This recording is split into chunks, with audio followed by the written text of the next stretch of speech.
Was Women Tomorrow a turning point for you Yeah. as a teenager?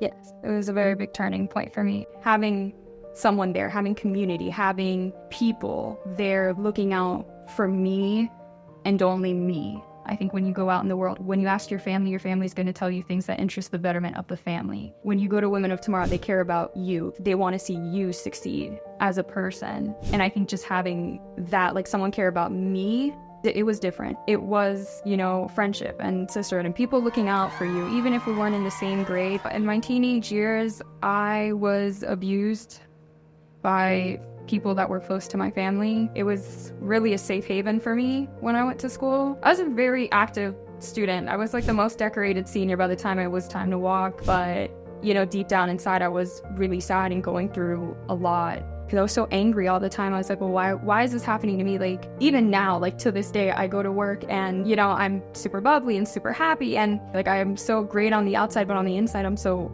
hurt. But I didn't let that show because I had the mentorship and I had the support. And it was like, you can cry in here, but when you walk out of there, you have to hold your head up high. You have to be strong because we live in a society, unfortunately, you can't carry chips on your shoulder. You have to be a strong person. Like, it finally just came to me. It was like, this isn't supposed to happen to me. This isn't supposed to be my life. This isn't meant to be my story. What one thing do you remember a mentor saying to you that impacted your life? For me, it was, you don't have to be stuck in the situation that you're in. I know if I were to need something, it's like, hey, I really need help. Like when I just graduated, I needed a job and I walked into a restaurant and one of the girls that was in the program worked there at the time and it's like, hey, I'm in a rut. I really need a job. And she's like, give me 5 minutes. I'm going to go talk to my manager. I think always just having that network there and having someone looking out for you. Like, you may not know them, you may not know their story, but you both went through the same experience. It's really important, especially being a professional now.